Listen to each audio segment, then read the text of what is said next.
యేసుక్రీస్తు పరిశుద్ధ నామములో మీ అందరికీ శుభములు తెలియజేస్తూ ఉన్నాను. శక్తి చేత కాదు, బలం చేత కాదు, దేవుని ఆత్మ ద్వారా సర్వకార్యము జరుగును. ఈరోజు మనము ధ్యానిస్తున్న అంశము నీతిమంతుడు విశ్వాసము ద్వారా జీవించును.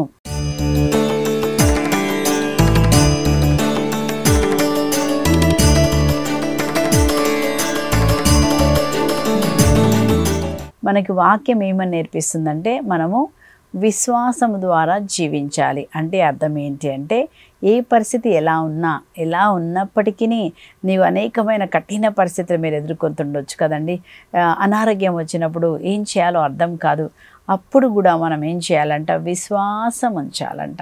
విశ్వాసము ద్వారా అంటే నా దేవుడు పొందిన దెబ్బలచే నాకు స్వస్థత కలుగును అని విశ్వసించి మనం ఏం చేయాలంట? ముందుకు వెళ్ళాలి. మనము విశ్వాసం ద్వారా జీవించాలి. యేసు ప్రభు చెప్పిన మాట మనం జ్ఞాపకం తెచ్చుకుందాం. యోహాను సువార్త 14వ అధ్యాయము 1-2 వచనాల్లో యేసు ప్రభు ఏమంటున్నారు? మీరు కలవరపడకండి, దేనిని గురించి కూడా విచారించకండి, కానీ దేవుణ్ణి విశ్వసించండి, నన్ను కూడా విశ్వసించండి. అంటే నన్ను విశ్వసించండి, నా మీద విశ్వాసాన్ని పెట్టండి, నేను తప్పకుండా మీకు అన్నీ కూడా నేను చేస్తాను. కాబట్టి మరి నూతన నిబంధనలో మనకేం నేర్పించారంటే కేవలము విశ్వాసము ద్వారా మాత్రమే మనము జీవించాలి. నీతిమంతుడు విశ్వాసము ద్వారా జీవించును.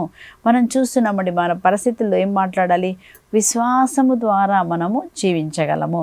అలాగే మనం ఒక వ్యక్తిని చూద్దాం. బైబిల్ నుంచి మనం ఈరోజు 2 వ్యక్తుల్ని చూద్దాం. మొదటి వ్యక్తిగా మనము అందరికీ తెలిసినటువంటి వ్యక్తే రక్తస్రావ రోగి. మార్కు సువార్త 5వ అధ్యాయంలో 25వ వచనం నుంచి అక్కడ మనము రక్తస్రావ రోగి గురించి మనం చదువుతున్నాము. 25వ వచనం నుంచి 34వ వచనం వరకు.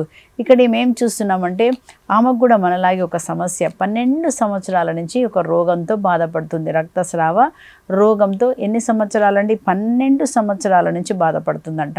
రెండోదిగా ఏం చేసింది?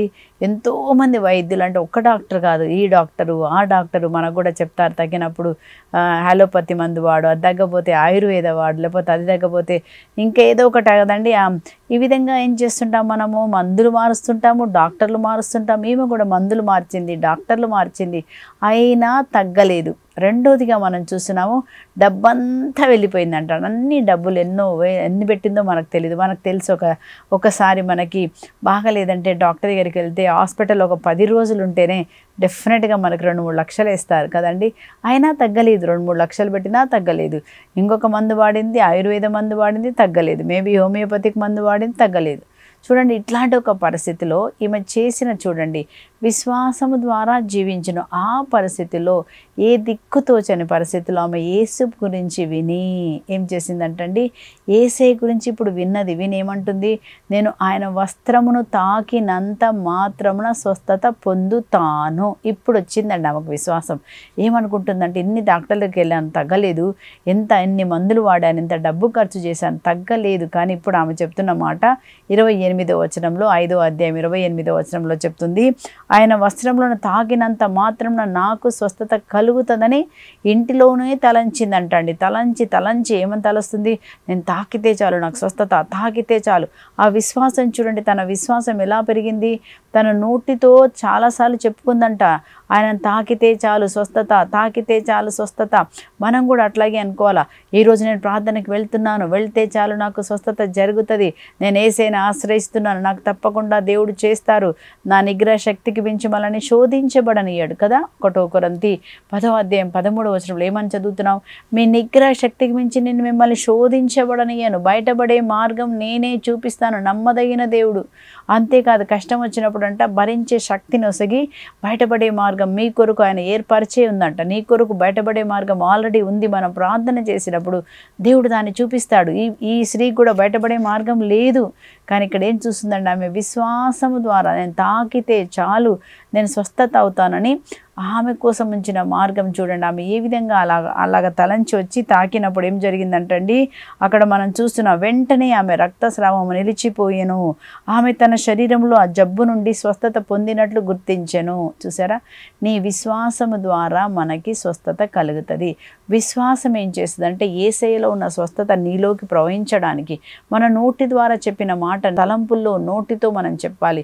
యేసయ్య దగ్గర నేను ప్రార్థన చేస్తే తప్పకుండా నాకు విడుదల దొరుకుతుంది అని మనం విశ్వసించాలంట. విశ్వసించినప్పుడు దేవుడు మన జీవితంలో కార్యం చేస్తారు. ఎబ్రీల పత్రిక 11వ అధ్యాయం 6వ వచనంలో కూడా మనం చూస్తున్నామండి.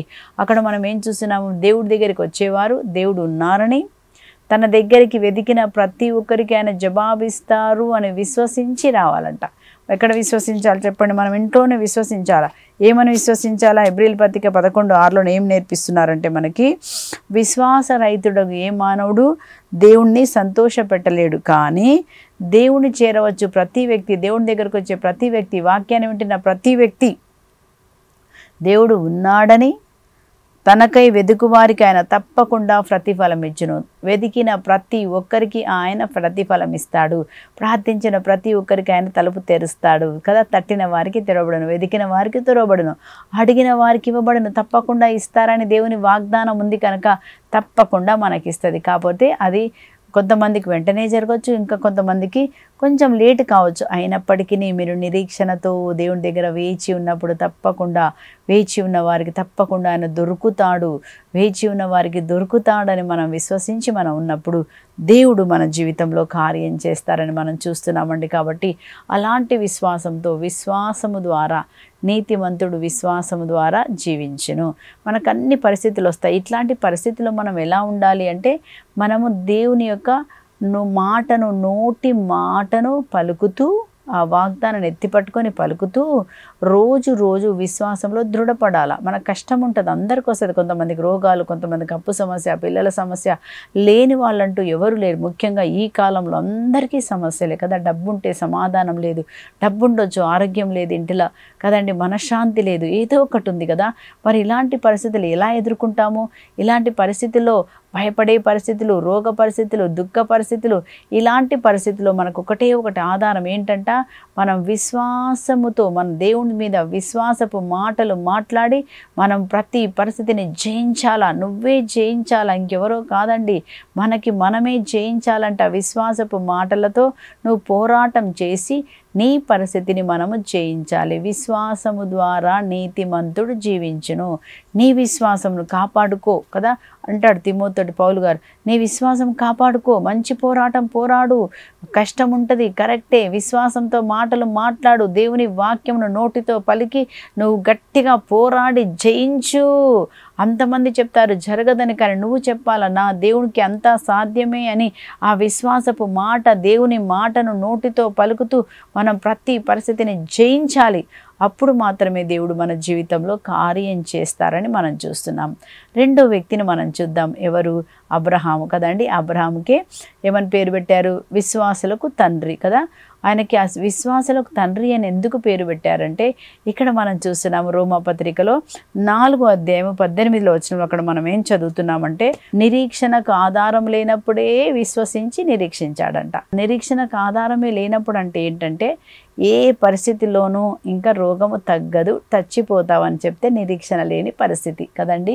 అలాగే ఆ రక్తస్రావిలో అనేక చోట్లకు వెళ్ళినా తగ్గలేదు, అది నిరీక్షణ లేని పరిస్థితి.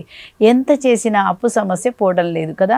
అప్పు చాలా పెరిగిపోయింది, వడ్డీలు పెరిగిపోతున్నాయి, బయటపడే మార్గమే కనపడటం లేదు. అలాంటి పరిస్థితిని ఏమంటారంటే నిరీక్షణ లేని పరిస్థితి కదా. ఏం చేసినా పిల్లల పెళ్ళి జరగట్లే, ఉద్యోగాలు రావట్లే, లేకపోతే పిల్లలు పుట్టట్లే. ఒక నిరీక్షణ లేని పరిస్థితి. ఎన్నో రోజులుగా పిల్లలు పుట్టట్లే, పెళ్ళై 10 సంవత్సరాలు. దాన్ని ఏమంటారు? నిరీక్షణ లేదంట. కానీ నిరీక్షణ లేనప్పుడు కూడా అబ్రహాము తన విశ్వాసమును కోల్పోలేదు. మనం చదువుతున్నాం, నిరీక్షణకు ఆధారమే లేనప్పుడు అంటే అబ్రహాం విశ్వసించి నిరీక్షణ, నా దేవుడు చేస్తారు, నా దేవుడు చేస్తారు. ఎందుకంటే ఆయనకు ఒక వాగ్దానం ఉంది. ఏం వాగ్దానం పట్టుకుంటున్నాడు? నీ సంతానము ఆకాశమునందలి నక్షత్రం వలె ఉండును అని దేవుడు చెప్పిన ఆ మాటని ఏం మాట్లాడుతున్నాడండి? ఆకాశం వలె, ఆకాశ నక్షత్రం వలె నీ సంతానం అంతగా అవుతారన్న మాటని ఆయన లోపలికి తీసుకున్నాడు, మనసులో పెట్టుకున్నాడు. రోజు ఏం చేస్తున్నాడంట చూడండి, తన వాగ్దానముని ఆయన ఎత్తి పట్టుకుంటున్నాడు. ఎప్పుడు చూడండి ఏమన్నారు అక్కడ, తన మృదుసలి, తన శరీరము మృతతుల్యం అయినది అయినప్పుడు కూడా, సారా గొడ్రాలని తలంచినప్పుడు కూడా ఏం చేశాడంటండి, అతని విశ్వాసము సన్నగిల్లలేదు. అంటే పరిస్థితిని ఆయన చూడట్లేదు, దేన్ని చూస్తున్నాడు? పరిస్థితి నిజమే, నిజాన్ని చూస్తలేడు. ఏం చూడాలంట? సత్యాన్ని నమ్ముతున్నాడు. సత్యం ఏంటి? దేవుని వాక్యం సత్యము. దేవుడు ఏం చెప్పారు? నీ సంతానము ఆకాశ నక్షత్రం వల్లి అంతగా నీ సంతానము వృద్ధి చెందుతుంది అని చెప్పిన మాటను ఆయన గుర్తుపెట్టుకొని ఆయన అంటున్నాడు, తన శరీరం సల్లగిల్లిపోయింది, సారా గుడ్రాలైపోయింది, శ్రీధర్మం కోల్పోయింది, పిల్లలు పుట్టరు. కానీ పరిస్థితిని చూడకుండా ఏం దేవుని యందు విశ్వాసం పెట్టి నా దేవుడు ఏమంటున్నాడు చూడండి అక్కడ, ఆయన మృతులను కూడా సజీవుడుగా చేయగలిగిన దేవుడు, లేనిది శూన్యం నుంచి సర్వసమును సృష్టించిన దేవుడు ఈరోజు ఈ ముసలితనంలో కూడా దేవుడు ఇస్తాడు అని చెప్పేసి అక్కడ 3 విషయాలు మనం చూస్తున్నాం. ఎలా తన విశ్వాసాన్ని కాపాడుకున్నాడు? మొదటిగా మనం చూస్తున్నాము, అతడు ఏం చేశాడంటండి, అతడు దేవుని వాగ్దానమును అనుమానించలేదు. సో కాబట్టి మనం కూడా ఒక వాగ్దానం ఇస్తే మన పరిస్థితి ఎలా పోయినా వాగ్దానం పట్టుకోనండి. దేవా నువ్వు ఇట్లా చెప్పావు కదా ప్రభా, నేను నువ్వు పొందిన దెబ్బలచే నాకు స్వస్థత అని చెప్పావు కదా ప్రభా, నాకు స్వస్థత ఇవ్వండి అని ఆ వాగ్దానం పట్టుకొని మనం చెప్పాలి. తల్లి తండ్రి మరిచినను మరొనన్నావు కదా ప్రభా, ఈరోజు నువ్వు సమస్తము కోల్పోయినా తిరిగి నీకు అన్నిటిని నూతనంగా చేస్తానని రాయబడి ఉంది కదా ప్రభా, మీరు పశ్చాత్తాపడితే మీరు కోల్పోయిన సమస్తం మీరు ఇస్తానని చెప్పారు కదా ప్రభా, ఈరోజు మా పైన దయ చూపించండి అని మనం వాగ్దానం పట్టుకొని మనం చెప్పాలండి. మీరు కింద పడినా మళ్ళీ లేస్తారని ఉంది కదా ప్రభా, ఇదిగో నా పాపం చేత నేను పడిపోయాను కానీ మళ్ళొక్కసారి లే ప్రభా, 7 సార్లు పడిపోయినా లేస్తారని ఉంది కదా ప్రభా, నువ్వు చాలాసార్లు పడిపోయాము, 1 కాదు 2 కాదు 3 కాదు, చాలాసార్లు పడిపోతూ ఆ పరిస్థితిలో మనం ఉన్నామేమోనండి. కానీ దేవుని దగ్గర ఏం దొరుకుతుందంటే దయ దొరుకుతుందంట. ఇజ్రాయేలు దేవుని దగ్గర నువ్వు నమ్మిక పెట్టుకో, ఆయన దగ్గర నీకు కృప దొరుకును, ఆశ పెట్టుకో కదా. ఎంత గొప్ప మాట అండి, దేవుడు ఎంత గొప్ప మాటని ఈరోజు మనకిస్తున్నారు. ఆయన అంటున్నాడు ఆశ పెట్టుకో, దేవుడి దగ్గర తప్పకుండా నీకు కృప దొరుకుతుంది. దేవుడు వదిలిపెట్టాడు, అదే అబ్రహాం చేశాడు. నిరీక్షణకు ఆధారమే లేనప్పుడు నా దేవుడు చేయగలిగిన వాడు. మొదటిగా ఏం చేస్తున్నాడు? ఆ వాగ్దానం అంటే అనుమానించలేదు. రెండోదిగా ఏం చేస్తున్నాడో చూడండి, అదంట దేవుని వాగ్దానమును స్తుతించి, రోజు వాగ్దానం ఎత్తి పట్టుకొని స్తుతించి విశ్వాసంలో బలపడ్డాడంట.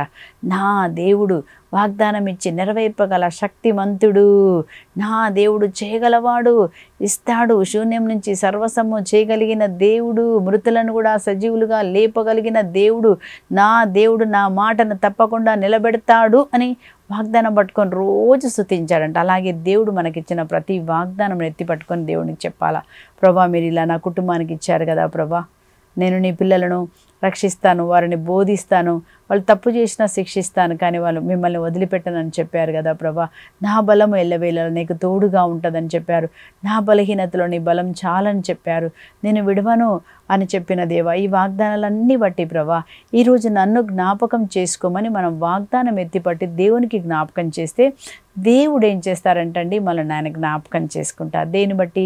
దేవుని వాగ్దానం. దేవుడు మనకెవరు? ఆయన వాగ్దానం ఇచ్చిన దేవుడు తప్పకుండా నెరవేరుస్తాడు. కాబట్టి వాగ్దానాన్ని పట్టుకోవాలా. మూడోదిగా ఏం చేస్తున్నాడో చూడండి, ఆయన మొదటిగా అనుమానించలేదు, రెండోదిగా దేవుని స్తుతించాడు, మూడోదిగా ఏమంటున్నాడు అంటే నోటితో పలుకుతున్నాడు. ఏమని? వాగ్దానమునిచ్చిన దేవుడు నెరవేర్పగల సర్వశక్తిమంతుడు.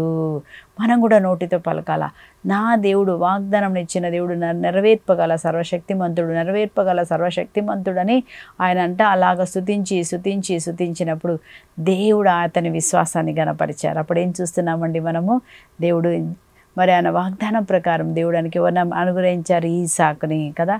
99 సంవత్సరంలో దేవుడు జ్ఞాపకం చేసుకొని వాళ్ళకి ఈసాకుని బహుమానంగా ఇచ్చారు, వాగ్దానాన్ని నెరవేర్చారు. అందుకే ఆయనను విశ్వాసులకు తండ్రి అంటే ఆయనను చూసి మీరు నేర్చుకోండి.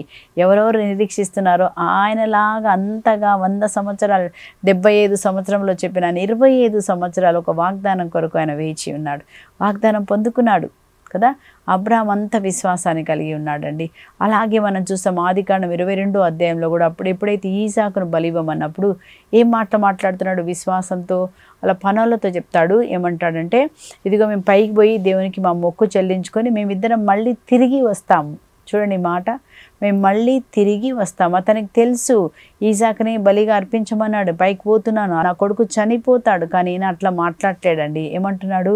హెబ్రీల పత్రిక 11:11 సారా వయస్సు మరలినదైనను విశ్వాసము వలననే సంతానవతి అగుటకు శక్తిని పొందుకొనెను. ఏలయనగా దేవుడు తన వాగ్దానమును నిలబెట్టుకొనని ఆమె నమ్మెను, మృతతులుడైన ఆ ఒక్క మనుషుని నుండి ఆకాశమందలి నక్షత్రం వల్లే సముద్ర తీరం నందలి ఇసుక రేణు వలె లెక్కకు మిక్కట మగు సంతతి కలుగును. చూసారా, దేవుడు ఏమనిచ్చారంట, వాళ్ళ వాగ్దానం నమ్ముతున్నారు. దేవుడు అన్నాడు నిజమే, ఈసాకుని బలిగా ఇవ్వమన్నాడు. కానీ ఏ వాగ్దానం నమ్ముతున్నారు? ఈసాకు వలననే, ఆ ఒక్క మనుషుని ద్వారా ఆకాశమందలి నక్షత్రం వల్లే సముద్ర తీరం వల్లే అనేక మంది నీ సంతతి అవుతారు. ఈసాకు ద్వారా నీ సంతతి, ఈసాకు ద్వారా నీకు సంతతి వస్తుందన్న దేవుడు ఎలా ఈసాకుని చంపేస్తాడు? మేబీ అన్నాడు. అయినప్పటికీ ఒకవేళ నేను బలి ఇస్తాను, బలి ఇచ్చినప్పుడు దేవుడు ఏం చేయొచ్చు? మృతులను కూడా సజీవులుగా లేపుతాడు. ఆయన చేస్తాడు. ఆయనకు అసాధ్యమైనది ఏదైనా ఉందా? ఏదీ లేదు. అలాగే మన జీవితంలో ఈరోజు నీ జీవితంలో ఏది మృతముగా మారింది, ఏది నష్టంగా మారింది, ఏది భయంకరంగా ఉంది, ఏది చీకటిగా మారింది, మన దేవుడు చీకటిని వెలుగుగా చేయగలడు. మన జీవితంలో ఏది మరణంగా మారిందో ఈరోజు అది జీవముగా మారునుగాక. ఏది నీకు నష్టంగా మారిందో ఈరోజు అది నీకు ఆశీర్వదకరంగా మారునుగాక. ఏ దురాత్మ నిన్ను పట్టి పీడిస్తుందో ఆ దురాత్మలను యేసు నామములో తొలగిపోయి మన శరీరము దేవునికి ఆలయముగా మారునుగాక. మన దేవుడు ఎవరంటే, ఏది మన జీవితంలో మృతముగా మారిందో దాన్ని సజీవుడిగా చేయగలిగిన దేవుడు మన దేవుడు. ప్రతి పరిస్థితిని మార్చగలిగిన దేవుడు. ఇలాంటి నమ్మకంతో ఈసాకును బలి ఇచ్చేటప్పుడు ఆయన చెప్పిన మాట చూడండి, మేము మళ్ళీ తిరిగి వస్తాము. పణాలతో అంటున్నాడు, మీరు ఇక్కడే ఉండండి, మేమిద్దరం తిరిగి వస్తాము. మనం కూడా చెప్పాలి, మా దేవుడు మా జీవితంలో మళ్ళీ మమ్మల్ని తలగానే ఉంచుతారు. మా దేవుడు మాకు స్వస్థతను కలుగచేస్తారు. మేము మళ్ళీ నూతనత్వాన్ని చూస్తాము. మా దేవుడు సజీవమైన దేవుడు. యోబు కూడా పలుకుతాడు. ఏమంటాడండి యోబు? మనం చదువుతాం యోబు గ్రంథం 19వ అధ్యాయం 25వ వచనంలో యోబు ఏమంటున్నాడు? అన్నీ కోల్పోయిన పరిస్థితిలో కదా, ఆరోగ్యం కోల్పోయాడు, పిల్లలు పోయారు, డబ్బు పోయింది. ఈ పరిస్థితుల్లో ఏమంటున్నాడు? నా దేవుడు సజీవంగా ఉన్నాడు, నా దేవుడు నన్ను విమోచకుడు, నా విమోచకుడు, నన్ను రక్షించే దేవుడు సజీవుడు. అంటే నేను అన్ని కోల్పోయినా నా దేవుడు సజీవుడు కనుక అన్నిటినీ మళ్ళీ నాకు ఇస్తాడు. అదే మీరు కూడా చెప్పండి. ఈరోజు నేను అన్నీ కోల్పోవచ్చు, నా ఆరోగ్యాన్ని కోల్పోవచ్చు, కానీ దేవుడు నాకు మళ్ళీ ఆరోగ్యాన్ని ప్రసాదిస్తారు.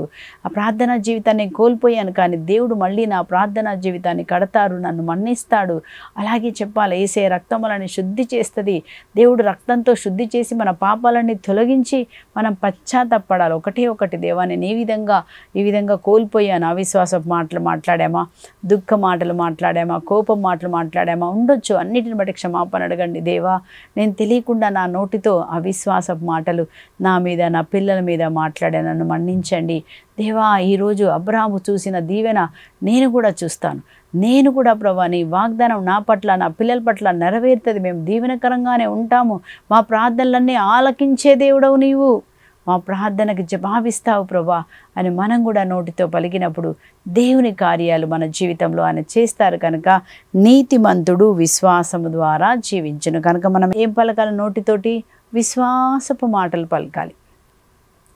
అప్పుడు దేవుడు మన జీవితంలో కార్యం చేస్తారు. రెండోదిగా మనము మన ప్రార్థనకి జవాబు రావాలంటే మనం ప్రార్థించిన తర్వాత ప్రభు ఏం చేయమంటున్నారు? మార్క్స్ వార్త 11:24లో మనం ఈ విధంగా చదువుతున్నాము. కనుక మీరు ప్రార్థించండి, ప్రార్థనలో మీరు దేనిని అడిగినను దాన్ని పొందుకున్నానని మీరు తప్పకుండా విశ్వసించండి. ఏమని ప్రార్థించాలండి? ప్రార్థించిన తర్వాత మనం అనేక విషయాలు ప్రార్థిస్తాం కదా, ప్రార్థించండి. ప్రార్థించిన తర్వాత ఏం చేయాలంటండి? మీరు దేన్ని అడిగారో దాన్ని నేను తప్పకుండా పొందుకున్నాను అని విశ్వసించి దేవునికి ముందుగానే వందనాలు చెప్పాలంట. అంటే మనం ప్రార్థించిన తర్వాత ఏం చేయాలంటే అది నేను పొందుకున్నానని మన మనస్సు మారాలంట కదా. పౌలు గారు అన్నారు, మీ మనసు మారి నూతన పరచబడాలి. ఏ విధంగా? ఒకవేళ మనం పిల్లల కోసం ప్రార్థిస్తున్నారు, పిల్లలు పుట్టిన వాళ్ళు ఉంటారు కదండి. దేవా మాకు పిల్లల్ని ఇవ్వండి ప్రభా, మాకు ఒక్కరిని ఇవ్వండి ప్రభా అని ప్రార్థిస్తాం. ప్రార్థించినప్పుడు ఏం చేయాలంటే ప్రార్థించిన తర్వాత ఆ మనసులో ఏమని చూడాలంటే దేవుడు నా ప్రార్థన ఆలకించారు, నాకు పిల్లలు పుడుతున్నా, నేను గర్భవతిని అయ్యాను అని గర్భవతి అయినట్టుగా నీ మనసులో నువ్వు చూడాలంట. తర్వాత ఏం చేయాలి? ఆ పిల్లలు ఇంట్లో తిరుగుతున్నారు అని చెప్పి మనం ఎప్పుడైతే చూసి రోజు మూడోదిగా ఏం చేయాలంటే చూసిన తర్వాత దేవా నీకు స్తోత్రం, నీకు స్తోత్రం, మీరు పిల్లలు ఇచ్చారు స్తోత్రం, నేను గర్భవతిని అయ్యా నీకు స్తోత్రం, నాకు పిల్లలు పుడుతున్నారు నీకు స్తోత్రం, నీకు స్తోత్రం అని మన మనస్సులో పిక్చర్ మారాలంట. మనం ఏం చేస్తామంటే ప్రార్థిస్తాం, ప్రార్థించిన తర్వాత ఎవరైనా అడిగారనుకోండి, ఏమోనండి ప్రార్థన చేస్తున్నాం కానీ ఏం జరగట్లేదండి, ఇంకా పిల్లలు పుట్టలేదండి, ఏమో నాకు కూడా డౌట్ వస్తుంది, ఇంకా పుడతారా కదా, నాకు ఏజ్ అయిపోతుందండి అని కూడా మనం నోటితో ప్రార్థించిన తర్వాత నీ అవిశ్వాసపు మాట రాబోతున్న దీవెనని ఆపుతుందంట. కనుక నువ్వు ప్రార్థించినప్పుడు ఏం చేయాలా? క్రియలు లేని విశ్వాసం వ్యర్థమే కదా. అప్పుడు ఏం చెప్పాలంటే నువ్వు క్రియారూపంలో చెప్పాలి. వాళ్ళు అడిగినప్పుడు అవును తప్పకుండా నాకు పుడతారు, నాకు తప్పకుండా నేను గర్భవతిని అవుతాను, పిల్లలు పుడతారు, దేవునికి అసాధ్యమైంది ఏది లేదు, నేను దేవుని నమ్ముతున్నాను అని ఎప్పుడైతే మనం చెప్తామో, నేను డాక్టర్లు నమ్మట్లేదు, డాక్టర్ అన్నారు నాకు సమస్య ఉందన్నారు, పుట్టరన్నారు, బట్ నేను ఆ మాట నమ్మట్లేదు. నిజమే, కానీ సత్యం ఏంటంటే దేవునికి అసాధ్యమైనది ఏమైనా ఉన్నదా? దేవుడు అన్నారు కదా మరియ తల్లిని కూడా, ఇది ఎట్లా సాధ్యము? పరిశుద్ధాత్మ నీపైకి వచ్చును, సర్వోన్నతిని శక్తి నిన్ను కమ్ముకొనును, పురుషుడు లేకుండా పిల్లలు పుట్టరు, కానీ దేవుని ద్వారా పుడతారు. కాబట్టి వాగ్దానం ద్వారా పుడతారు. కనుక అలా మనం ఏం చెప్పాలంటే ప్రార్థించిన తర్వాత దేనికోసం అడుగుతున్నావో, పిల్లల కోసమే కాదు దేనికోసం నువ్వు అడిగినా ఏం చెప్పాలని, నేను ఆల్రెడీ పొందుకున్నాను అని చెప్పి మన ప్రవర్తన అంట పొందుకున్నట్టుగా మనం ప్రవర్తించినప్పుడు అప్పుడు అద్భుతాలు జరుగుతాయి. ఒక అబ్బాయి తన సాక్ష్యం ఇలా చెప్తున్నాడు. ఏమంటున్నాడంటే ఆ అబ్బాయి కూడా పిల్లలు లేరు, పెళ్ళైపోయి. సో ఏం చెప్పారు, ఇట్లాగే విన్నాడు, వాక్యం విని మనం పొందుకున్న తర్వాత ఇలాగే మీరు పొందుకున్నానని విశ్వసించి మీరు క్రియ చేయండి అని చెప్పినప్పుడు వాళ్ళు ఏం చేశారంటే షాప్కి వెళ్ళి పిల్లలు బట్టలు తెచ్చుకున్నారంట. పిల్లలు వాళ్ళు పుట్టారు అని చెప్పి పిల్లలు బట్టలు తెచ్చుకొని వాళ్ళు ఏం చేశారంట, రోజు ఆ పిల్లల్ని ఆ బట్టలు ముందు పెట్టుకొని ప్రార్థిస్తున్నారు. ఏమని, దేవా నీకు స్తోత్రం, మాకు పిల్లల్ని ఇచ్చావు, నీకు స్తోత్రం, ఇదిగో ప్రభా మేము ఈ బట్టలు పిల్లలు పుడతారు మాకు తెలుసు ప్రభా, నువ్వు ఇస్తావు ప్రభా, ఈ బట్టలు వాళ్ళకి వేస్తాం ప్రభా అని చెప్పి వాళ్ళు ఏం చేస్తున్నారంట, రోజు ఆ బట్టలు చూసి ప్రార్థిస్తున్నారంట. ఇదిగో మా దేవుడు మా ఇంట్లోకి పిల్లల్ని ఇస్తున్నారు, మాకు పిల్లలు పుడతారు, మాకు పిల్లలు. ఎవరు వచ్చినా ఎవరైనా అడిగితే ఈ బట్టలు ఏంటయ్యా, మీకు పిల్లలు లేరు కదా ఎవరి అంటే, అవునండి మాకు దేవుడు వాగ్దానం ఇచ్చారు, మాకు పిల్లలు పుడతారు, అందుకే మేము తెచ్చుకున్నాం. అది విశ్వాసపు క్రియ. నువ్వు విశ్వాసంలో క్రియ చూపించినప్పుడు దేవుని వాగ్దానం మన జీవితంలో నెరవేరుతుందంట. కాబట్టి ఈరోజు మనం అలాంటి విశ్వాసంతో మనం చూస్తాం కదా, యేసుప్రభువు కూడా అట్లాగే చేశారు. మనం చదువుతాం మత్తయి సువార్తలో 14వ అధ్యాయంలో 17 నుంచి 20 వరకు మనం చూసినప్పుడు అక్కడ ఏం జరుగుతుంది, 5,000 మంది ఉన్నారు, అక్కడ ఆహారం లేదు. అప్పుడు వాళ్ళు అంటారు వాళ్ళని పంపించేసేయండి అని చెప్తే వాళ్ళు అంటారు, కాదు కాదు యేసుప్రభువు అంటాడు మీరే పెట్టాలి. ఏం లేదు యేసయ్య, ఏముంది, ఉట్టి 5 రొట్టెలు 2 చేపలు, ఎట్లా సరిపోతుంది? యేసుప్రభు ఏమన్నా నాకు ఇవ్వండి అవి అని చేతిలో తీసుకొని 5,000 మందికి మారకముందు ఏం చెప్తాడు, వాళ్ళందరినీ కూర్చోబెట్టండి, బందులుగా మీరు కూర్చోబెట్టండి. మీరు అట్లా చేస్తారండి, మీ ఇంట్లో అన్నం లేకుండానే వాళ్ళని కూర్చోబెట్టమని అంటారా? కాదు, ముందు పోయి వెతికి చేసిన తర్వాత చెప్తారు. కానీ ఇక్కడ యేసుప్రభు ముందే చేసి ఏమని చెప్తున్నారు, 5 రొట్టెలు 2 చేపలు చేతిలో తీసుకొని ఏం చేశారంట, పరలోకమున్న తండ్రి వైపు చూసి, దేవా నీకు స్తోత్రం, ఈ 5,000 మందికి సరిపోయేలాగా మీరు దీన్ని చేస్తున్నారని ముందుగానే స్తోత్రం చెప్పినప్పుడు అక్కడ 5,000 మంది తినగా 12 గంపలు మిగిలాయి.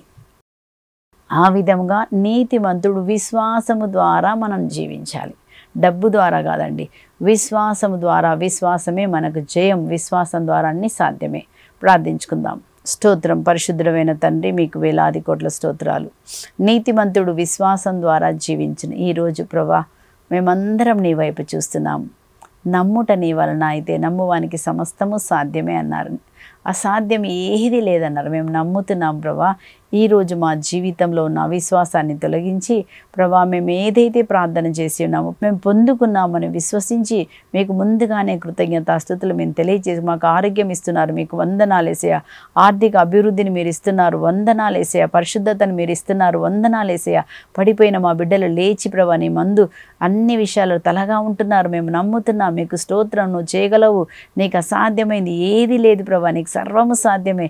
ఈరోజు మా అందరినీ దీవించి దివ్యవాణి టీవీని కూడా చూసిన అందరినీ కూడా దీవించమని యేసు నామంలో ప్రార్థించి పొందుకుంటున్నాం తండ్రి. Amen amen. మీ అందరినీ దేవుడు దీవించును గాక. విశ్వాసపు మాటలు పలికి జీవించండి. Praise the lord.